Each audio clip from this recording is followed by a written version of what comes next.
Bienvenue sur Africa 24 dans cette nouvelle édition de l'Africa Tonight. Voici les titres de l'actualité. Le calendrier électoral se précise au Gabon en vue des élections générales du 26 août prochain.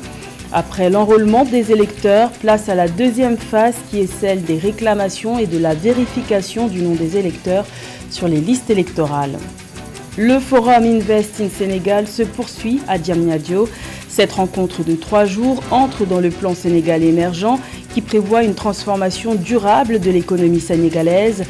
Un rendez-vous qui se tient sous le haut patronage du président Macky Sall. Et nouveau point de rupture entre l'Algérie et la France. Dès le mois de septembre, la langue française sera remplacée par l'anglais dans les universités. Une décision que plusieurs observateurs attribuent aux tensions diplomatiques persistantes entre la France et l'Algérie. Mais tout d'abord, au Soudan, les affrontements ont repris dans la matinée de ce vendredi 7 juillet dans la capitale Khartoum entre l'armée régulière du général Al-Bourhan et les forces de soutien rapide du général Hemeti. D'après plusieurs témoignages rapportés par des civils à la presse, les deux camps ont fait usage d'armes lourdes et légères. Des bruits de canon ont été entendus et des avions de combat ont survolé le sud de la capitale. D'autres grandes villes ont également été le théâtre de combats similaires. C'est le cas de Omdurman. Et comme depuis le début des hostilités, les deux parties se rejettent mutuellement la responsabilité sur le déclenchement des combats. Rappelons que cette guerre de pouvoir a fait plus d'1 millier de morts et fait près de 2,5 millions de déplacés et réfugiés depuis le 15 avril dernier. L'exécution du calendrier électoral se poursuit au Gabon en vue des élections générales du 26 août prochain. La première phase électorale s'est achevée avec l'enrôlement des électeurs. La seconde phase s'est ouverte ce vendredi 7 juillet et durera 3 jours. Elle porte sur les réclamations et la vérification du nom des électeurs. Un sujet de la rédaction. Les élections générales du 26 août approchent à grands pas au Gabon.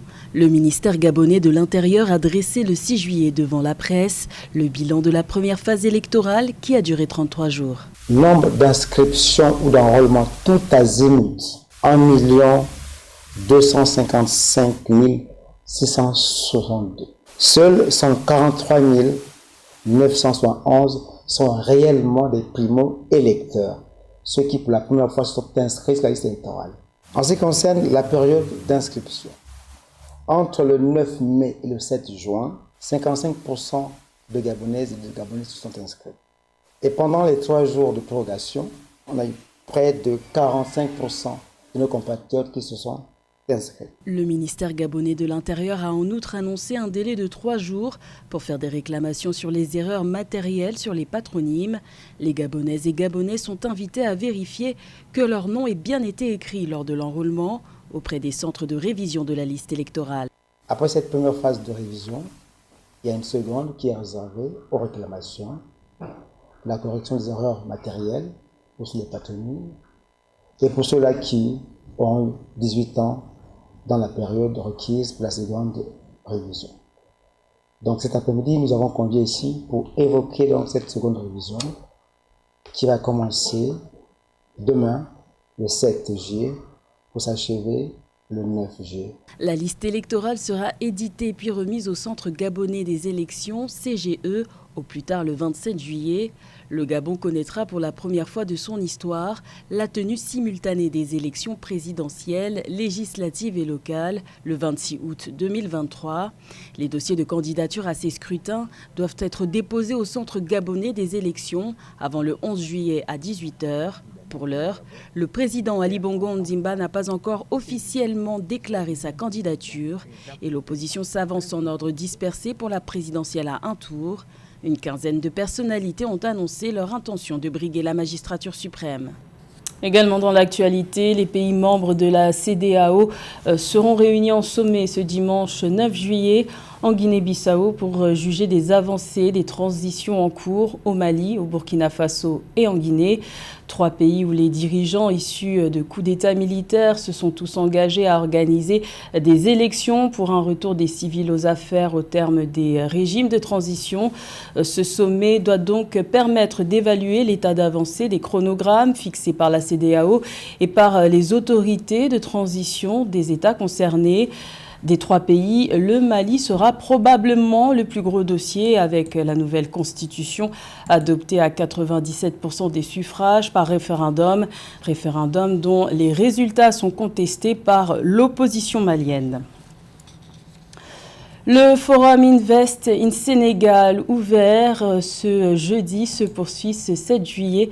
À Diamniadio, cette plateforme ambitionne d'impulser le développement des marchés dans une logique d'intégration du commerce local en favorisant les partenariats publics-privés et les rencontres entre professionnels et investisseurs sous le haut patronage du président Macky Sall. Le point sur cette rencontre qui se tient jusqu'à ce samedi 8 juillet avec Samantha Saberou-Saboubanga. Le Sénégal en vitrine, c'est la photographie qui peut être faite du Forum Invest in Sénégal alors que les autorités de ce pays projettent une transformation structurelle de l'économie.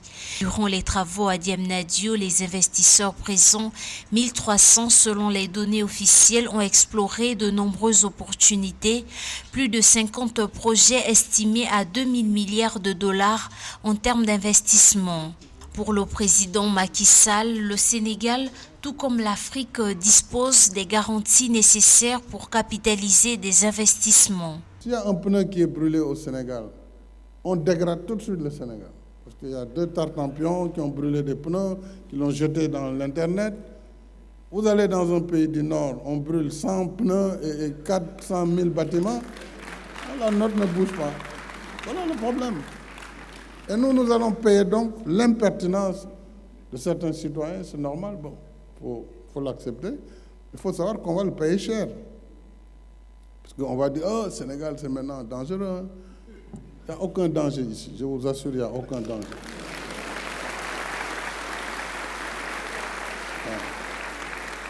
Mais le combat, c'est ça, changer la perception sur le risque en Afrique. Si on le fait, vraiment, c'est gagnant pour vous, c'est gagnant pour les partenaires, c'est gagnant pour les pays et c'est gagnant pour l'Afrique. L'une des économies les plus performantes d'Afrique subsaharienne, le Sénégal ambitionne de conjuguer l'essor de son attractivité économique.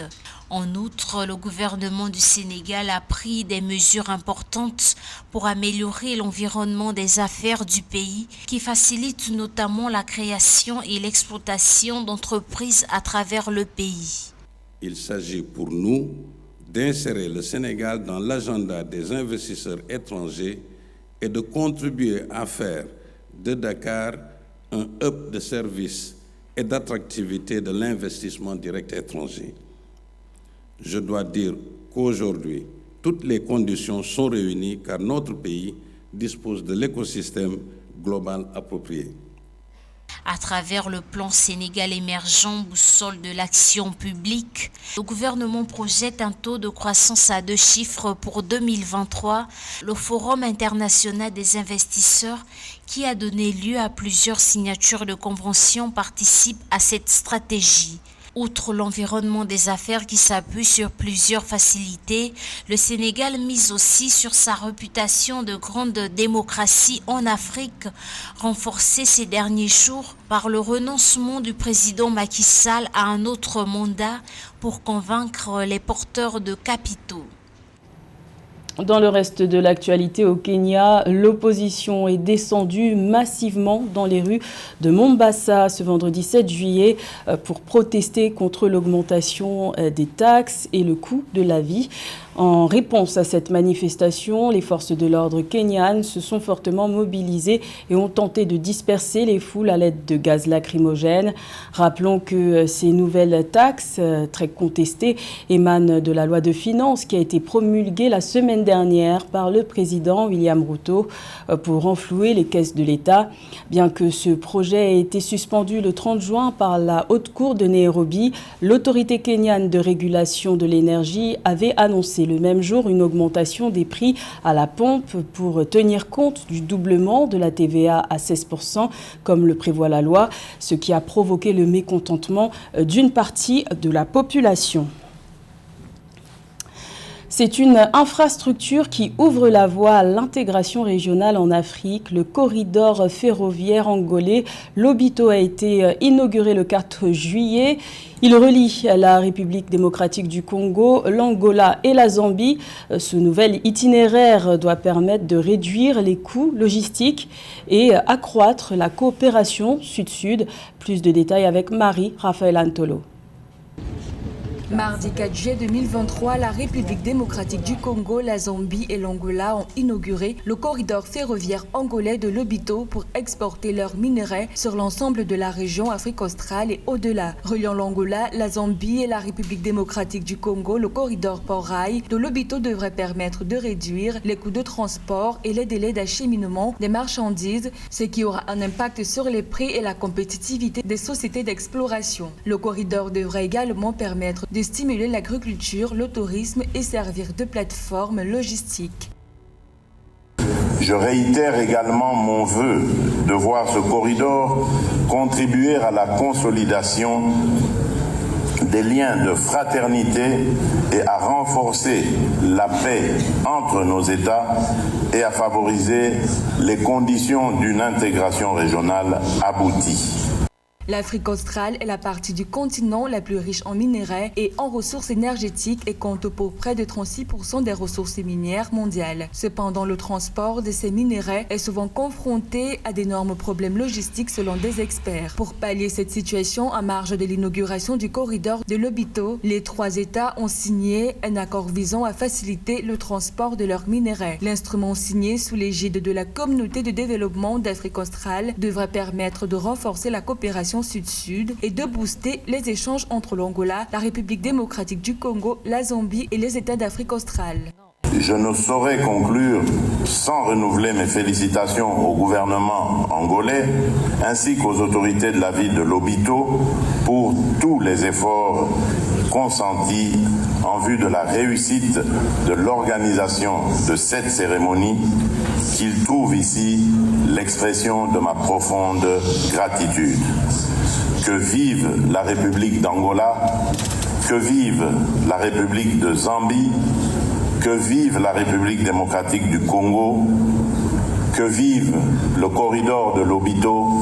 La République démocratique du Congo et la Zambie sont les 2 principaux producteurs africains de cuivre, avec 2,36 millions de tonnes de cuivre produits en 2022 par la République démocratique du Congo et 72 694 tonnes produites par la Zambie en 2022. Les 3 États ont également convenu d'utiliser de façon optimale le corridor ferroviaire de Lobito afin de matérialiser les engagements pris au niveau de la SADC et des zones africaines de libre-échange. L'Algérie décide de remplacer la langue française par l'anglais dans les universités dès septembre prochain. Il s'agit d'un changement important puisque jusqu'à présent, l'anglais était seulement enseigné comme une filière. Pour de nombreux observateurs, cette décision émane des tensions diplomatiques persistantes entre l'Algérie et la France. Les précisions de Marie-Raphaël Antolo. Les autorités algériennes ont décidé de remplacer de manière progressive la langue française par l'anglais dans les universités. L'expérimentation démarre avec la nouvelle année universitaire en septembre. En 2022, l'Algérie avait lancé des procédures pour commencer à enseigner l'anglais dans les premières étapes de l'enseignement en remplacement du français à la suite des tensions politiques avec la France. Le président de la République, comme vous l'avez dit, a placé l'université au cœur de notre avenir. Notre université qui n'a cessé d'accueillir, de former et d'insérer dans la vie professionnelle une bonne partie de notre jeunesse. En février 2023, les autorités algériennes ont décidé de ne plus délivrer les laissez-passer consulaires, documents indispensables pour conduire les Algériens visés par des mesures d'expulsion du territoire français. Cette décision avait été prise par les autorités algériennes à la suite du rappel le 8 février de l'ambassadeur d'Algérie en France suite à l'affaire dite Amira Baroui, la franco-algérienne dont l'arrivée en France via la Tunisie avait provoqué une crise diplomatique entre Paris et Alger. Cela dépend des moyens que possède chaque établissement universitaire. Il y a des universités ou bien des établissements d'enseignement supérieur qui n'ont pas de CEL, c'est-à-dire des centres d'apprentissage intensif des langues. Donc, ils peuvent s'associer à la plateforme EDX, comme ils peuvent aussi inscrire leurs enseignants dans des formations diplômantes. Rappelons que c'est le 1er juillet que le secrétaire général du ministère de l'Enseignement supérieur a envoyé une lettre aux directeurs d'université leur demandant d'organiser des réunions et de former des équipes pédagogiques avant les vacances d'été afin de préparer l'adoption de l'anglais comme langue d'enseignement à la prochaine année universitaire. Faut-il s'inquiéter de la situation du basketball congolais avec un palmarès peu reluisant? La République du Congo est en perte de vitesse dans le classement de la FIBA où les Diables Rouges occupent la 116e place. Aucune participation aux Jeux Olympiques ni en Coupe du Monde. La République du Congo se contente d'une 5e place en 1980 en championnat d'Afrique, ce qui inquiète certains athlètes, comme nous l'explique José Douglas. C'est un cri d'alarme que lance l'ancien basketteur international congolais Rudy Okamba, qui avait misé beaucoup d'espoir chez les autorités de son pays après les Jeux africains de 2015 au Congo-Brazzaville. Mais à ce jour, aucun sursaut venant du ministère des Sports et de la Fédération pour redorer le blason du basket. Malheureusement, depuis 2015, il n'y a plus rien. On devait organiser la Coupe d'Afrique des Nations en 2017. Malheureusement, ça ne s'est pas fait. Rudy Okamba voudrait que les autorités de son pays soient à l'écoute car l'équipe nationale n'est plus représentée, n'a pas d'actualité. Pourtant, les joueurs sont très nombreux. Alors oui, le message à lancer aux institutions, c'est aidez-nous. Aidez-nous, bossant ensemble.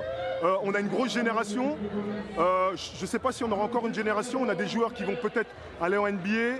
On a des joueurs partout qui jouent en professionnel. Et là, sur le projet Elite Basket Congo, j'ai un groupe de 30 joueurs professionnels. Et voilà, je dis juste au pays, aidez-nous à reconstituer cette équipe nationale. Pour la survie du basket au Congo-Brazzaville, Rudy Okamba a été obligé de créer une équipe qui porte le nom d'Elite Basket, regroupant des joueurs du pays, et pour garder le contact avec les internationaux, d'où cette participation au dernier Quai 54. Au niveau du Quai 54, on trouve l'organisateur qui est un Africain, qui est sensible à l'Afrique, qui nous a donné l'opportunité de participer à ce tournoi. Derrière nous, on fait les choses, c'est-à-dire qu'on a engrangé notre première victoire. L'année dernière, on a fait du bruit. Et puis, l'idée, c'est d'occuper l'espace médiatique pour faire parler de nous. Pas de club représentant le pays à la BAL, la Basket Africa League, l'antichambre de la NBA en Afrique. La BAL, j'y suis sensible. Je pense qu'il faut faire les choses étape par étape. C'est comme un club de basket, il y a l'équipe première. L'équipe première draine toutes les générations. Et là, j'essaye à travers ce projet-là de faire comme une équipe première, une équipe nationale. Et derrière, pourquoi pas participer à la BAL. Enfin, Rudy Okamba et les joueurs espèrent qu'ils seront entendus pour que dresse de nouveau le drapeau national dans les salles. Et les joueurs ont encore démontré leur talent récemment en finale du Quai 54, où ils ont été battus par fusion de Gershon Yabusele, qui s'est imposé pour la 7e fois dans la compétition face à Elite Congo 70-41. C'était le journal de la rédaction. Merci de l'avoir suivi. L'information continue sur Africa 24.